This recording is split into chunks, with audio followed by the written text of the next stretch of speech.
Salut à toutes et à tous, ici Amine. Aujourd'hui, nous allons parler du stress oxydatif et de sa relation avec l'exercice physique. Nous allons voir sur le plan biochimique comment exactement l'exercice physique participe à l'aggravation du stress oxydatif et dans la production des radicaux libres. C'est parti. Le premier processus que nous allons voir ensemble et qui est celui de la chaîne respiratoire, la fuite d'électrons au niveau des complexes de la chaîne respiratoire, eh bien, c'est un processus qu'on trouve aussi au repos et qui est aggravé par l'exercice physique. Ce que vous voyez ici, c'est une chaîne respiratoire au niveau de la mitochondrie. Vous avez la membrane externe, la membrane interne et l'espace intermembranaire dans lequel vont se regrouper les différents protons H+, pour ensuite passer par ce complexe en présence d'une enzyme qui s'appelle l'ATP synthétase.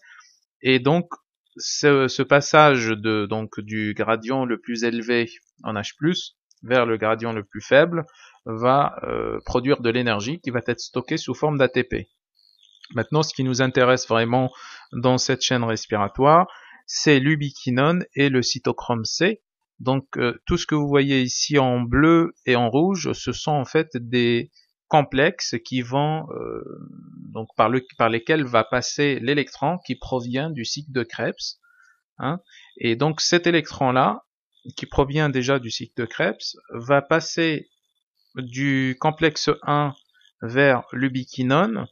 Et donc l'ubiquinone a cette fâcheuse tendance de laisser parfois s'échapper des électrons, hein, et donc qui vont devenir des électrons libres, qui sont pas stables, et qui vont aller activer l'oxygène que l'on respire et qui se trouve au niveau de la mitochondrie. Et donc cette activation-là va former un radical libre très virulent qui s'appelle l'anion superoxyde. Et cet anion superoxyde est une molécule en fait très instable qui va aller oxyder tout ce qu'il y a autour. Vous avez la même chose qui va se passer au niveau du cytochrome C à une moindre mesure. Donc l'ubiquinone, c'est vraiment le complexe par excellence qui va avoir une fuite d'électrons. C'est une faille au niveau de la chaîne respiratoire.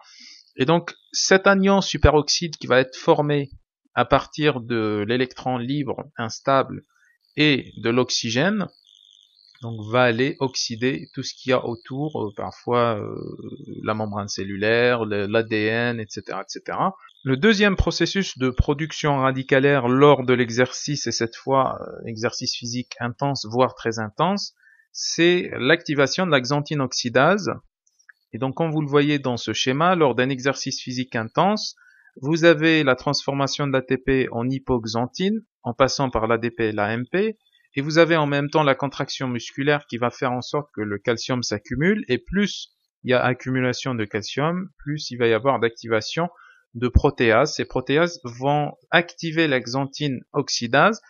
Donc la xanthine oxydase, à l'arrêt de l'exercice et en présence d'oxygène, va transformer l'hypoxanthine en acide urique. Il va y avoir parfois un électron libre qui se balade un peu partout et qui va aller activer l'oxygène et le transformer en anion superoxyde.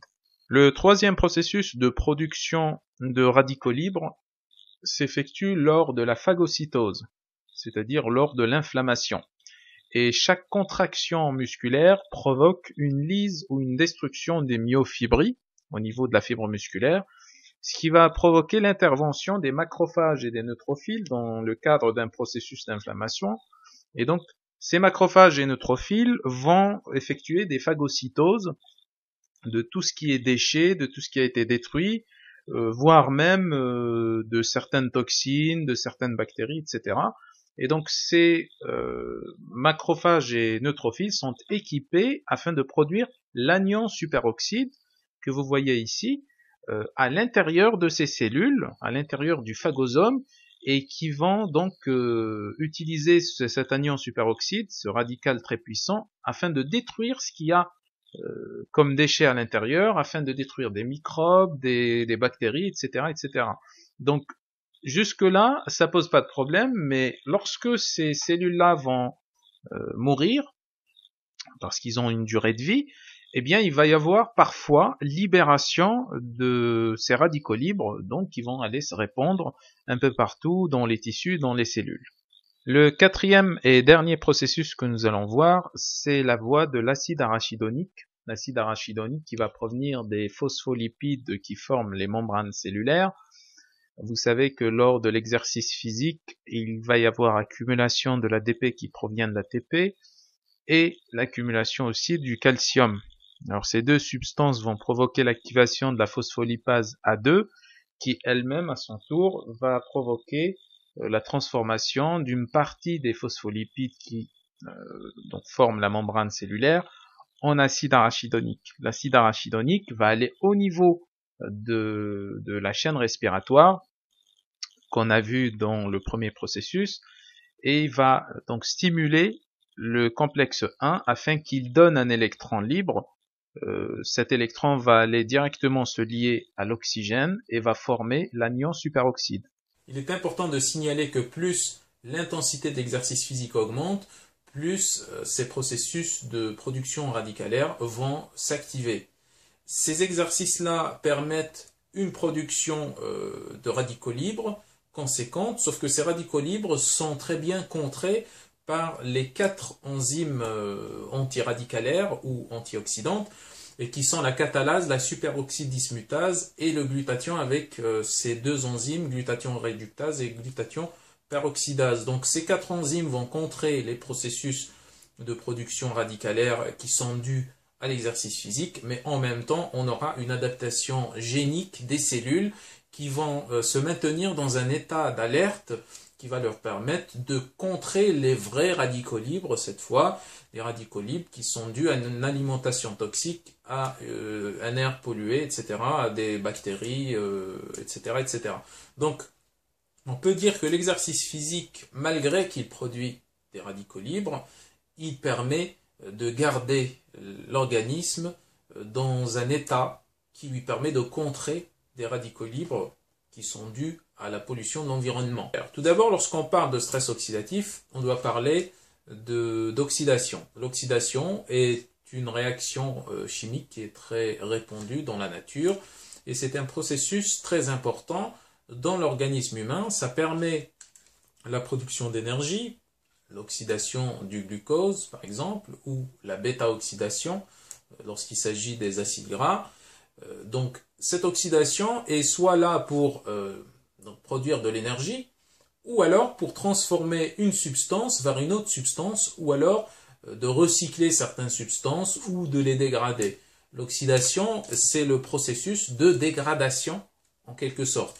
Maintenant, quand on parle de stress oxydatif, eh bien tout simplement, c'est l'excès de cette oxydation par rapport à d'autres mécanismes du corps qui sont des mécanismes d'anabolisme. Donc l'oxydation, elle s'inscrit toujours dans un processus de catabolisme, c'est-à-dire de destruction, donc de dégradation des molécules, des substances, des tissus, des cellules, etc., etc. Donc ce stress oxydatif, il est provoqué par plusieurs processus. Lorsqu'on parle d'exercice physique, on a les 4 processus que je viens d'exposer. Lorsqu'on parle de stress oxydatif tout court, on a d'autres types de processus biochimiques qui sont soit liés à l'alimentation, soit liés à la pollution de l'air, soit liés à certaines toxines ou des microbes, des bactéries, etc., ou qui sont liés à d'autres substances qu'on ingère, par exemple des médicaments, des plantes médicinales même, etc., etc. Il y a même une toxicité au niveau des végétaux pour ceux qui disent que les végétaux sont des aliments naturels. Bon, on parle maintenant du stress oxydatif et on dit que le stress oxydatif c'est quelque chose de néfaste pour l'organisme. Le stress oxydatif, ou plutôt un minimum de stress oxydatif, permet à l'organisme de se maintenir dans un état d'alerte qui va lui permettre de contrer tout ce qui est agressif et néfaste pour lui qui se trouve dans l'environnement. Et donc ce stress oxydatif, il n'est pas aussi méchant que ça. Il permet à l'organisme de s'adapter et à devenir de plus en plus fort. Cet oxygène qui devient une superoxyde qui va aller au niveau de la membrane cellulaire pour l'oxyder, eh bien il va se lier à des récepteurs au niveau de la membrane et il va oxyder une partie de cette membrane ou la partie correspondante de cette membrane. Et si on a un grand nombre de radicaux libres qui vont venir se lier à la même membrane de la même cellule, eh bien vous comprendrez que cette membrane-là va devenir malade et donc va se dégrader de plus en plus, va s'oxyder de plus en plus. Et une cellule qui n'a pas de membrane, eh bien ce n'est plus une cellule, parce que les cellules tout simplement c'est quoi? C'est des systèmes qui sont protégés par une membrane cytoplasmique. Si vous pratiquez une activité physique régulière et que vous n'êtes pas un sportif de haut niveau ou un sportif professionnel, ça ne sert absolument à rien de prendre des compléments alimentaires afin de contrer les radicaux libres qui sont dus à l'exercice physique. Pourquoi? Parce que tout simplement, si vous vous amusez à prendre des suppléments alimentaires, eh bien, il y aura une baisse conséquente dans la production des enzymes antioxydantes. Ces enzymes-là sont très importantes pour contrer les radicaux libres et sont les plus efficaces et sont dans la première ligne dans la lutte contre les radicaux libres.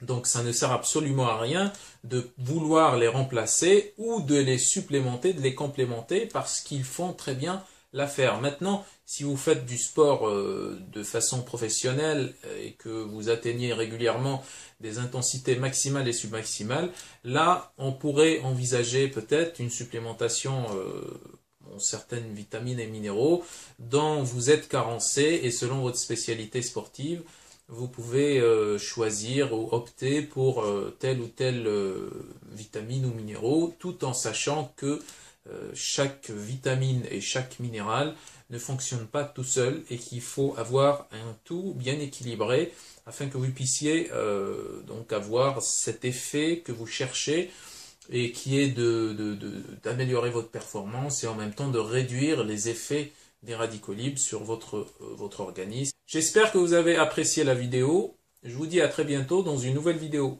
Ciao!